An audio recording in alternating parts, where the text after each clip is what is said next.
بسم اللہ الرحمن الرحیم۔ بنگلہ دیش میں 5 اگست 2024 کو نوجوانوں کی قیادت میں بغاوت کے بعد بھارت نواز وزیر اعظم شیخ حسینہ واجد کے ڈرامائی زوال کے نتیجے میں پاکستان کے ساتھ بنگلہ دیش کے نئے تعلقات کے امکان کے بارے میں کافی بحث ہو رہی ہے، جبکہ بھارت میں دونوں برادر ملکوں کو دور رکھنے کی نصف صدی سے جاری حکومت سے عوام تک سازشوں کو بتدریج دم توڑتا ہوا دیکھ کر سراسیمگی پھیل گئی ہے اور انتہا پسند ہندو حکومت سے لے کر میڈیا تک ہر سو کو حرام مچا ہوا ہے۔ مشرقی پاکستان کے بنگلہ دیش بننے کے بعد سے اب تک بنگلہ دیش بھارت تعلقات تاریخ کی نچلی ترین سطح پر ہیں۔ بنگلہ دیش کی حکومت اور عوام حسینہ واجد کو پناہ دینے سمیت دیگر کئی امور پر بھارت سے نالاں ہیں، جبکہ اپنا اثر و رسوخ ختم ہوتا دیکھ کر بھارتی حکومت بھی اوچھے ہتھ کنڈوں پر اتر آئی ہے، جس میں بنگلہ دیش کے اندرونی معاملات میں مداخلت کرتے ہوئے مودی نے حال ہی میں بنگلہ دیش میں ہندوؤں سے ناروا سلوک کا بہانہ بنا کر اپنا خصوصی نمائندہ ڈھاکہ بھجوایا ہے، جسے بنگلہ دیش میں ناپسندیدگی سے دیکھا جا رہا ہے۔ اس میں کوئی شک نہیں ہے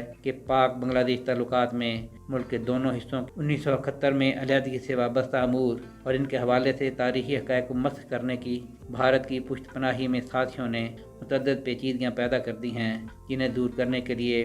سنجیدہ کاوشوں پر مشتمل کئی سال درکار ہوں گے، کیونکہ انہی غلط فہمیوں کے ساتھ اب تک 2 نسلیں پروان چڑھ چکی ہیں، جنہیں یہی پڑھایا اور بتایا جاتا رہا ہے کہ پاکستان دشمن تھا اور پاکستان دشمن ہے۔ چنانچہ بنگلہ دیش کے اندر پاکستان نواز اور پاکستان مخالف جذبات کے بیانیے بھی اہم کردار ادا کرنے کی صلاحیت رکھتے ہیں۔ ایک مثبت پیش رفت یہ ہے بنگلہ دیش میں اب تاریخی حقائق کی درستگی کے لیے پیش رفت کی جا رہی ہے، اور اس سلسلے میں پہلا قدم درسی کتابوں میں مجیب الرحمان کی جگہ ضیاء الرحمان کو بانی قرار دینے کی صورت میں اٹھایا گیا ہے، مگر اس پر بھی بھارتی میڈیا نے واویلا مچا رکھا ہے۔ پاکستان اور بنگلہ دیش کے تجارتی تعلقات میں بہتری کا سلسلہ تو 2023 میں دونوں ملکوں کے درمیان باہمی تجارت کے معاہدوں سے ہوا تھا، جن پر عمل درآمد پچھلے سال کے وسط سے ہوا جب دونوں ملکوں کے درمیان بحری تجارت شروع ہوئی۔ اور خبر یہ ہے کہ اب ایوان ہے صنعت و تجارت پاکستان کا ایک اعلیٰ سطحی وفد 10 جنوری کو ڈھاکہ پہنچ رہا ہے، جہاں دونوں ملکوں کے بڑی صنعتی اور تجارتی اداروں کے مابین اہم معاہدے متوقع ہیں۔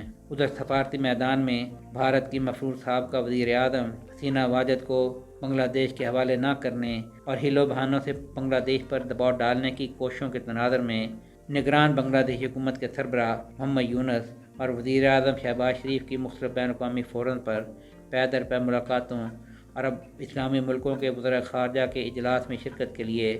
9 برس بعد گزشتہ ماہ بنگلہ دیش کے وزیر مملکت برائے خارجہ شہریار عالم کی اسلام آباد آمد نے بھی بھارتی سفارتی حلقوں میں ہلچل مچا رکھی ہے۔ بنگلہ دیش تعلقات کے ضمن میں بھارت کے لیے سب سے پریشان کن معاملہ پاکستان اور بنگلہ دیش کے درمیان دفاع کے شعبے میں تیزی سے بڑھتے ہوئے تعلقات ہیں۔ اب 3 دہائیوں بعد ایک مرتبہ پھر پاکستان آرمی کے میجر جنرل رینک کے افسران آئندہ ماہ سے 1 برس کے لیے بنگلہ دیشی فوج کے افسران کی تربیت کریں گے، جس سے بھارت کو خطرہ ہے کہ بنگلہ دیش کی فوج میں پھر سے جنرل ضیاء الرحمان اور لیفٹیننٹ جنرل احسن ارشاد جیسے صدر کے عہدے تک پہنچنے والے بھارت مخالف افسران تربیت پا کر اعلیٰ عہدوں تک پہنچیں گے۔ مگر بات یہیں پر ختم نہیں ہوتی۔ بنگلہ دیشی ایئر فورس کے سربراہ ایئر چیف مارشل حسن محمود خان نے اپنے حالیہ دورہ اسلام آباد میں پاکستان سے چین کے تعاون سے تیار کیے گئے جدید لڑاکا طیارے JF-17 تھنڈر بلاک 3 کی خریداری میں دلچسپی ظاہر کر دی ہے، جبکہ بھارتی میڈیا نے